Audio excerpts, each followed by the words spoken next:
Eso me parece fascinante, Fernando, pero aquí a través de los años en Detrás de la Razón también hemos venido denunciando todas las manoseadas de los grandes capitales que quieren imponer un gobierno global. Y fíjate, lo que describes encaja perfecto, ¿no? Imagínate China, Rusia y Estados Unidos unidos por las corporaciones diciendo que hay una amenaza extraterrestre y qué vendría después, pues un gobierno global, ¿no? A ver, Iñaki, yo te quiero preguntar algo justamente al revés. ¿No sería muy egoísta pensar que estamos solos? ¿No sería muy egoísta pensar que somos los únicos en el universo? O así como nosotros, por ejemplo, ponemos en granjas a los pollitos, a los pollos y a muchos animales, ¿por qué no pensar que gente superior sí está entre nosotros, se divierte con nosotros, nos trata de enseñar, o nos usa, o nos traga, o nos come? Quizá un pollo, a un pollo, o un pollito, pues no tenga la capacidad de comprender que su vida va directo a una rosticería y así nosotros a lo mejor no tenemos esa capacidad y las especulaciones en este sentido serían muy buenas hipótesis que plantear para desilvanar y entender también por qué hay tantos salvajes como el sionismo, como las guerras impuestas, como todo lo que hemos denunciado en este programa, Iñaki.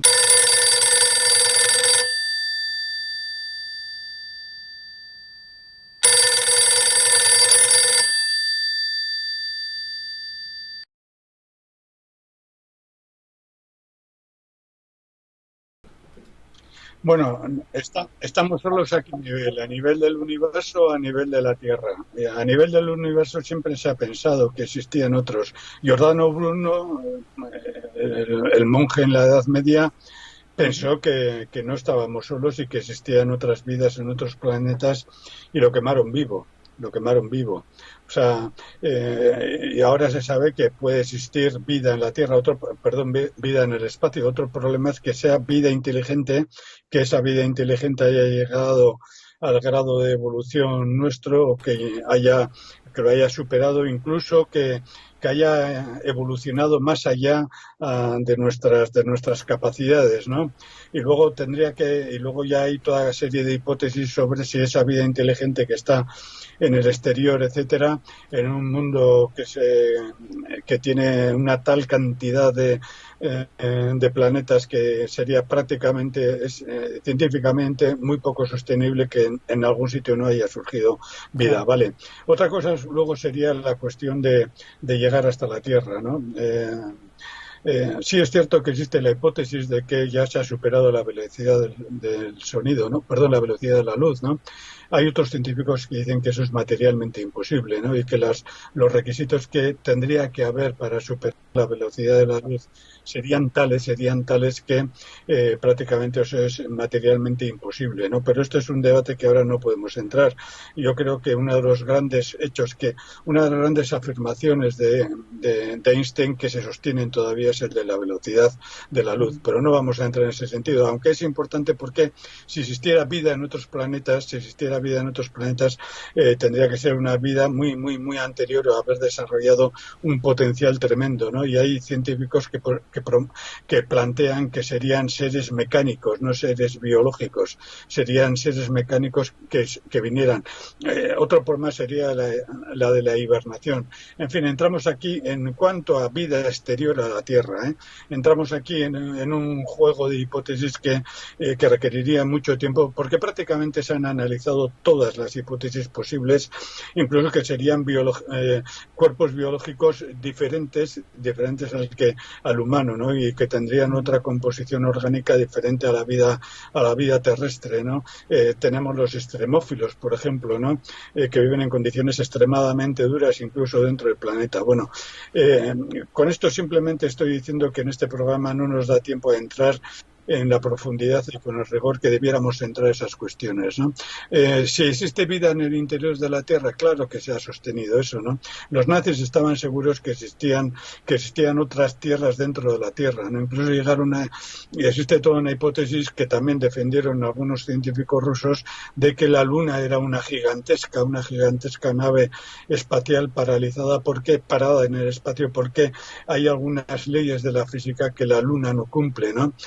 y todo eso se ha discutido también, ¿no? En cuanto al interior de la Tierra, desde luego que hay seres dentro de nosotros mismos. Muchos van de paisano, son seres que nos están espiando día a día y que cortan los programas y nos impiden que nos comuniquemos, etcétera, ¿no?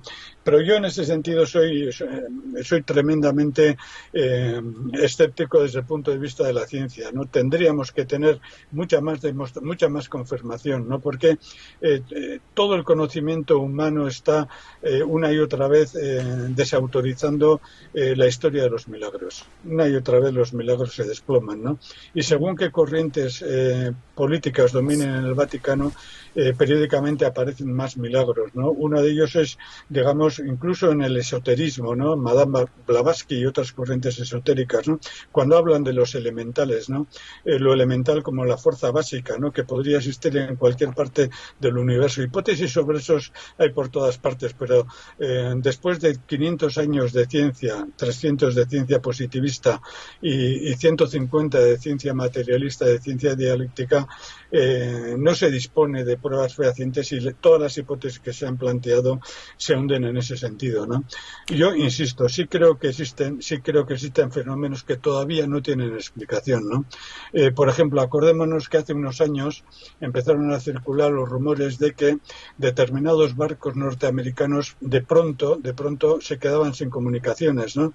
Y hace 2 años, se supo que Rusia tenía un potencial tal de guerra electrónica que podía paralizar, y lo ha hecho sobre el Mar Negro, ¿no? Podía paralizar todas las comunicaciones de barcos norteamericanos, ¿no? Etcétera, etcétera, ¿no? Entonces, yo pienso, y lo de la propia vida inteligente, ¿no?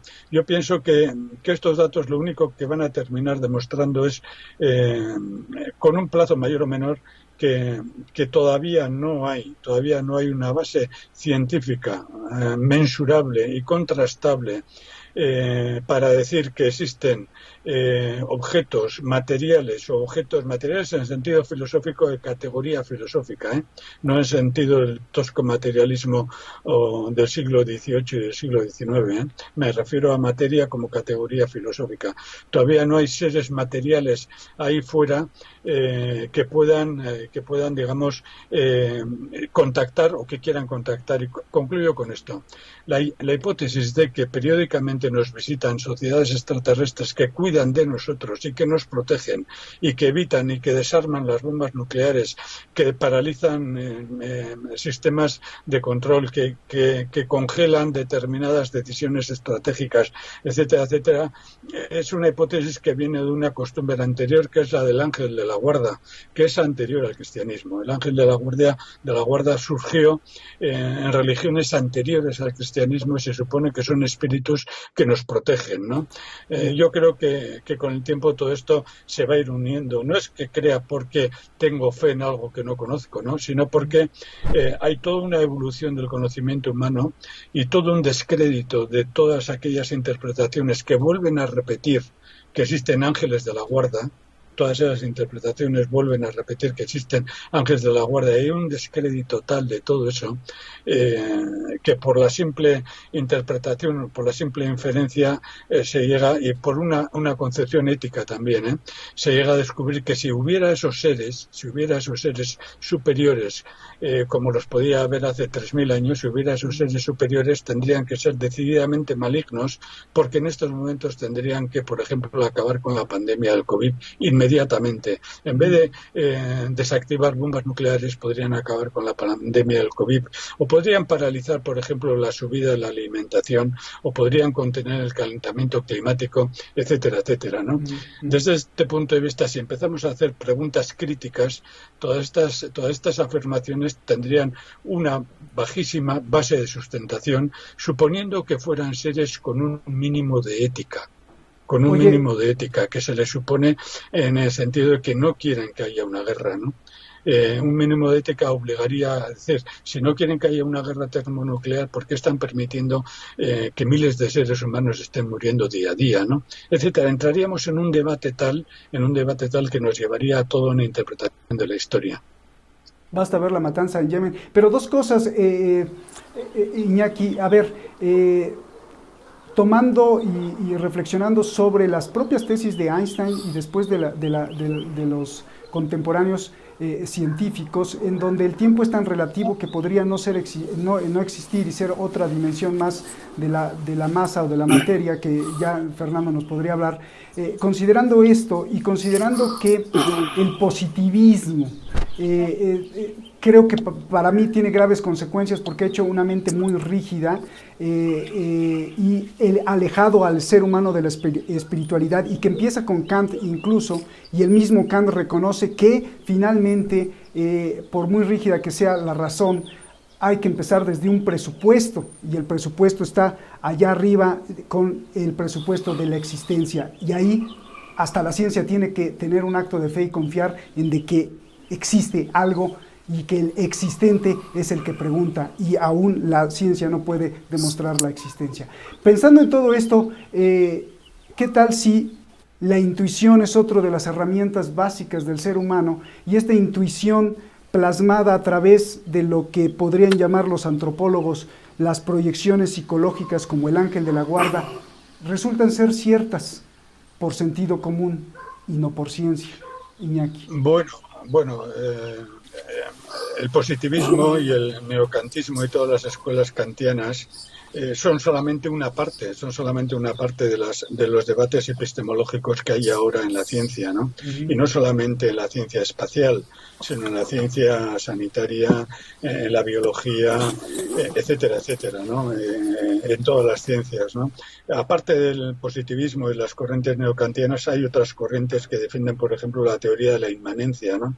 La teoría de que la vida sale y ha surgido del propio seno interior de la propia vida por un proceso muy, muy complejo que ha sido estudiado ya, y que ya por estas corrientes está bastante asentado. Incluso la capacidad de producción de vida está bastante asentada en ese sentido, ¿no? Yo creo que hay dos formas, básicamente, sin entrar a más precisiones en estos momentos, ¿no? La de la inmanencia y la de la trascendencia, ¿no? Yo me posiciono en la corriente de la inmanencia. La corriente de la trascendencia, en la cual Kant es uno de ellos, y que el imperativo categórico, el agnosticismo, etcétera, se basan en última instancia a creer que hay algo absoluto, la crítica a la razón pura, etcétera, etcétera, ¿no? Yo me muevo más, habiendo estudiado la otra, me muevo más en la corriente, totalmente quiero decir, en la corriente de la inmanencia. ¿Qué dice la corriente de la inmanencia? Quiere decir que la vida surgió de todo un proceso que viene del estallido del Big Bang, que antes de entender ese estallido del Big Bang tendríamos que recurrir a la física cuántica, que en estos momentos todavía no hay posibilidad de entender los dos grandes métodos, como son la física cuántica y la física normal, la física de la gravedad, y que las cuatro energías todavía no es posible encontrar un sistema epistemológico que pueda unir, pueda relacionar unas con otras, y que por tanto en estos momentos tenemos ahí un límite en el conocimiento, ¿no? Esto permite, la física cuántica está permitiendo que se digan muchas cosas, basándose precisamente en que la física de la gravedad no puede relacionarse directamente con la cuántica y viceversa, ¿no? La física del macromundo no puede relacionarse inmediatamente con la física del micromundo, por decirlo, en el conocimiento actual, ¿eh? Ahora bien, que haya conocimientos, que alguien sostenga que existen conocimientos que van 2 generaciones por delante de nosotros y que están ahí y que no nos lo quieren decir, etcétera, etcétera, y no quieren poner este conocimiento al alcance de la humanidad, pues bueno, pues se dice eso como se puede decir cualquier otra cosa, ¿no? El hecho es que ahora todavía no tenemos formas de unir la física, el conocimiento del macromundo, por decirlo así, con el conocimiento del micromundo, ¿no? E insisto en que haya gente que diga que van 2 generaciones biológicas o 2 generaciones que incluso tendríamos que hablar ya de la teoría de los gusanos, etcétera, de la velocidad superior a la luz, etcétera, etcétera. Vale, todo eso es vale, pero Entonces aquí sí entraríamos a una recusación del lenguaje kantiano, ¿no? Porque entraríamos en disputa directa con las implicaciones políticas y éticas de la filosofía kantiana, ¿no? Y entraríamos precisamente en lo que he comentado anteriormente, ¿no? Esas personas, esos seres que tienen esos conocimientos que no nos los ponen a nuestra altura, serían corresponsables del sufrimiento humano, ¿no? Que es la gran acusación, por ejemplo, de los primeros herejes cristianos, ¿no? ¿Dios es bueno? No, Dios es malo porque pudiendo parar el sufrimiento de la humanidad no lo hace, ¿no? El problema de mysterium iniquitatis, ¿no? ¿De dónde viene el mal? Seres que podrían resolver el mal no lo están resolviendo, ¿no? Entraríamos, como digo, en un debate que cualquier interpretación que digamos que existen seres que tienen esa capacidad y no la resuelven, todavía el problema se agravaría mucho más, y yo en esos seres realmente no creo. No creo. Estoy en una entrevista. No hay bronca. Bien, perdón, Iñaki. Déjame ir con Fernando. A ver, Fernando, ahí sí, dime, que Roberto. te interrumpió. Pues levantaste la mano, sí. Me imagino que tienes una réplica. Sí. Y yo también te pregunto algo muy importante. Muy breve. Los videos, información. Sí, los videos estos que circulan de ovnis y todo esto, curiosamente sí permanecen, por ejemplo, en YouTube. Pero cuando nosotros hacemos un programa que cuestiona la eficacia de la vacuna, nos lo quitan. Ahí suena muy raro eso, ¿no? O sea, sí dejamos las cuestiones de los ovnis, sí dejamos las cuestiones estas que se filtran, pero cuando hacemos un programa que cuestiona la eficacia de la vacuna, nos lo quitan inmediatamente. Eso me parece muy sospechoso, ligado a los ovnis, querido Fernando. Pues sí, está esa posibilidad, pero ni soy quien ni sabría exactamente cómo contestarte. Lo que sí te puedo decir es lo siguiente. En el método científico, una hipótesis es una idea inicial basada en creencias. Después se llega a la teoría. Una teoría ya está basada en leyes físicas, leyes ya comprobadas. Entonces, sin violar las leyes de la relatividad de Einstein, de la teoría general y la teoría especial, sin violar esas leyes, sí existe algo que puede moverse mucho más rápido que la luz. Aunque nada material puede ser acelerado a esa velocidad, porque se necesitaría una energía que tiende a infinito, porque la masa del objeto a moverse va tendiendo a infinito, te repito categóricamente y demostrado científicamente, para quien le guste investigar. Esta no es una hipótesis, es una teoría, se llama la métrica de Alcubierre. Ese algo que sí se puede mover mucho más rápido que la luz, ¿sabes qué, Roberto? El espacio. Los astrónomos han comprobado fehacientemente y contundentemente que después del Big Bang vino una etapa llamada la gran inflación en la que el espacio se expandió muchas veces más rápido que la luz. Entonces, en 1994, el físico mexicano Miguel Alcubierre lanzó la llamada métrica de Alcubierre. Te la describo muy fácil. Una nave en gravitación cero podría viajar grandes distancias, en teoría, y todo cuadra con nuestra física, con nuestra técnica, con todo. Podría viajar grandes distancias en poco tiempo. La métrica de Alcubierre dice que se tiene que contraer el espacio adelante violentamente y en la misma medida expandir el espacio por detrás violentamente. Y así, expansión y contracción se cancelan, la nave nunca se acelera, es el espacio como que en una ola va llevando al vehículo. Esta nave ya la están fabricando.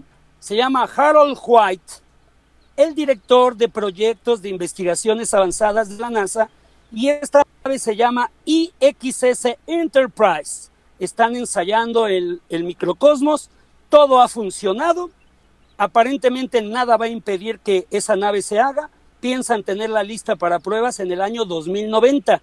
Aquí yo no hablo ni de creencias ni de hipótesis, de hechos científicos, periodísticos, que con un hecho científico te pueden amagar, sí, que con la vacuna te pueden meter miedo, sí, que con los ovnis te pueden meter miedo, sí. Está toda esa gama de posibilidades. Yo te quiero hablar de la venganza de Giordano Bruno. Yo le llamo la venganza de Giordano Bruno porque lo quemaron, pero hoy en día se descubren 4 o 5 planetas alrededor de otras estrellas, los llamados exoplanetas. Esa es la venganza de Giordano Bruno. Apenas en 1995 ni los astrónomos habían confirmado que existían mundos alrededor de otros soles. Pero ahora ya hay más de 5,000 exoplanetas. Entonces hoy yo puedo afirmar científicamente, sin hipótesis, existen más planetas en mi galaxia que estrellas. Y si existen tantas galaxias en el universo, y si veo que el universo tiene una intención, y que esa intención es evolucionar, porque volteo a la naturaleza y todo va evolucionando, volteo al cosmos y todo sigue evolucionando, y si me baso en la energía que ni se crea ni se destruye, solo se transforma, la materia es energía condensada por la gravitación. Podríamos considerar entonces que tenemos que abrir la mente y avanzar con las herramientas del siglo XXI, porque el positivismo se alejó del esoterismo. Entonces, en esta era de la ciencia, los científicos se tienen que hacer teólogos, filósofos, y los filósofos y los teólogos se tienen que hacer científicos. Por eso en el Vaticano señalaron por su dogma, por lo que me digas, declararon, los extraterrestres son hermanos de la creación. El Papa Francisco, 12 de mayo de 2014, dijo, ¿qué pasaría si llegara una expedición de marcianos? ¿Quién soy yo para no bautizarlos? El director del Observatorio del Vaticano, Guy Consolmagno, dice, escribió el libro, ¿podríamos bautizar a los aliens? Si ellos lo piden.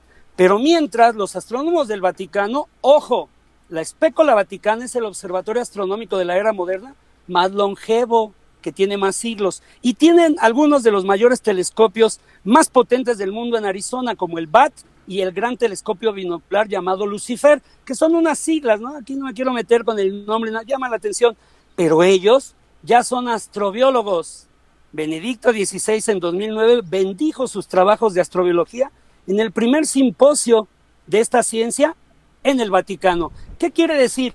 Que tenemos que cambiar la forma de concebir nuestra realidad. Y eso, ¿sabes cómo cambia, Roberto? Cada día, día a día, en marzo de 2020, en 14 días de marzo de 2020 cambió toda la humanidad, Roberto, con esta epidemia que se hizo pandemia. Entonces, tenemos que abrir la mente a la investigación, sustentarnos en el pasado. Ya lo sabemos que eso, la ciencia viene y se monta arriba de la ciencia, pero el paradigma de que nada puede viajar más rápido que la luz es inexistente ya. Sí existe algo y eso es el espacio, Roberto. Fernando, muchísimas gracias. Iñaki, tu conclusión, porque levantabas la mano, por favor, adelante. Sí, bueno, realmente teorías hay muchas. Esa teoría ya la hemos leído otras muchas teorías sobre el espacio. Circulan cantidad de análisis sobre la cantidad de Sí, pero no teorías. es hipótesis, es teoría. Tú decías que era la hipótesis de que no podía viajar más rápido que la luz. Yo te demostré que los astrónomos sí han visto que el espacio se expandió más rápido. Perdona que te corte, hay dos cuestiones. Teoría. Tú utilizas un concepto de teoría muy limitado. Hay muchas formas de definir lo que es teoría. Tú no conoces la métrica de Alcubierre, no conoces a Harold White que están haciendo la nave. A ver, si me dices que está limitado, te invito a que te extiendas tu investigación. A ver, deja que acabe Iñaki y ahorita le refutas, Fernando, por favor. No, Iñaki, adelante. No, es que se coge la palabra, se dicen muchas cosas sin tener un denominador común sobre el concepto de teoría que estamos utilizando. El concepto de teoría no es tan simple, Incluso si fuera tan simple habría que plantear otros problemas. ¿Por qué? Porque en estos momentos circula tal cantidad de teoría que no es demostrable excepto en papeles y con determinadas cosas que plantear, que en este por caso, eso es teoría. Si no ya sería ley. Tú eres el que tienes un concepto limitado de la teoría. Una teoría es para comprobarse. Ya no. No, yo tengo una si costumbre. No sería una ley. Cuando hablo, tengo una costumbre, un código para mí. Cuando yo hablo, si me refutas de esa manera, haciéndome ver que no estoy limitado, ignorante, te refuto inmediatamente. Espera, Fernando, déjame que acabe Iñaki, por favor. Así es, Iñaki, infórmate. Mira, una cuestión. Cuando yo métrica de Alcubierre, es para el público este programa, no para ti. A ver, Iñaki, cuando yo intervengo en un debate dejo hablar. En un principio no he escuchado prácticamente nada porque se ha cortado, etcétera. Le he dejado hablar a esta persona todo lo que ha querido. Luego ha empezado yo a hablar y ha empezado a cortarme.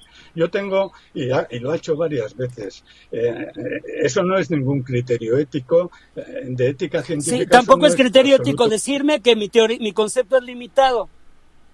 Porque te estoy enseñando algo nuevo que tú no conoces. Yo corto el programa porque tengo un criterio para mí. Hasta luego, Iñaki. Es para el público el programa. Híjole, no se me vaya. Cuando me cortan 3 veces o 4, yo me retiro.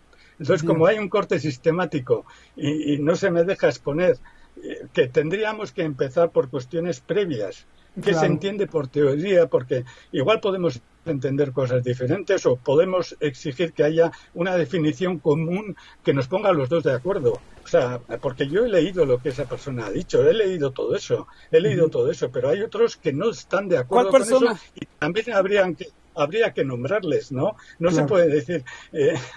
Bueno, entonces, como digo, ya ha pasado el tiempo, intuyo que me va a cortar muchas más veces, entonces me retiro. O sea, me retiro porque mi ética científica me obliga a no discutir o a no debatir en un contexto en el cual solamente una parte se arroga el derecho de cortar a la otra, ¿no? Sí. Entonces eso no tiene sentido. Cuando estoy planteando que precisamente tendríamos que llegar a una definición del concepto de teoría, etcétera, etcétera, y avanzar con cierta sistematización. Fernando, eso se me ha cortado sistemáticamente. Sí, Fernando, yo te suplico. Yo te suplico, Fernando, que me dejes acabar con Iñaki, luego te doy la palabra a ti y ya acabamos el programa. Es que no, yo creo que tenemos que hacer eso hablando claramente. No digo que este sea el caso, pero con toda esta situación hay tanta palabrería suelta que se dedica simplemente a decir cosas, a citar autores, citar personas, citar fechas, citar periódicos, citar no sé qué, citar no sé cuántos, donde el problema del método científico prácticamente no está presente. Entonces, cuando se dice, oye, ¿por qué no hablamos un poco del método científico y del concepto de teoría según los debates de epistemología científica? Porque esa es la base previa para analizar lo que dice este científico mexicano, discutir sobre epistemología científica de la física. Pero como eso no se puede hacer porque cuando lo he insinuado se me ha empezado a cortar, pues corto la conversación. Claro. Porque si todos aprendiéramos a tener un mínimo de respeto en los debates con un mínimo de rigor, pues seguro que el mundo estaría mucho mejor. Y lo siento, pero creo que es un código que todos tenemos que respetar, dejar hablar a los demás y cuando no se nos deja hablar en cuestiones de esta trascendencia, cortar la conversación y seguirla en otro momento si es que fuera conveniente. Pero yo lo que dice esa persona lo puedo leer en muchos sitios. Lo que dicen otros científicos no lo puedo leer en tantos sitios. Entonces prefiero leer a científicos bueno, pues eso es lo que he dicho. Lo siento Iñaki, mucho y en otro momento nos veremos. Hasta luego. Te mando un abrazo, Iñaki. Gracias. Gracias. Gracias. Fernando, gracias. Y tu conclusión rápidamente porque ya se nos acabó el tiempo. Sí, que él es el que habló de respeto y me empieza a decir que estoy muy limitado en mi teoría y todo. Aquí el programa es para el público, para que se abran las mentes, para que se expandan. Yo solo llevo 30 años de astrónomo, de físico, de catedrático en la Universidad de La Salle. No quiero hablar de mí, quiero hablar de esto. Como periodista científico me baso a los hechos, a los acontecimientos reales que están ocurriendo. Si esa realidad que nos está manejando Estados Unidos es una manipulación, es un arma geopolítica, es algo del estilo de tu programa, Roberto, yo eso lo respeto, pero no puedo permitir que alguien me diga que tengo un concepto limitado de nada, porque soy investigador. Y este señor habló de puras creencias, puras hipótesis y puras cosas muy viejas, verdaderamente viejas. Estamos ya en el tercer milenio, Roberto, hay que renovar nuestros conceptos de la realidad. La realidad es lo que está ocurriendo. Gracias. Te agradezco mucho. Gracias por este ejercicio de dos voces y muchísimas gracias a usted. No hay reflexión. Ahí se la dejo, por favor. Gracias.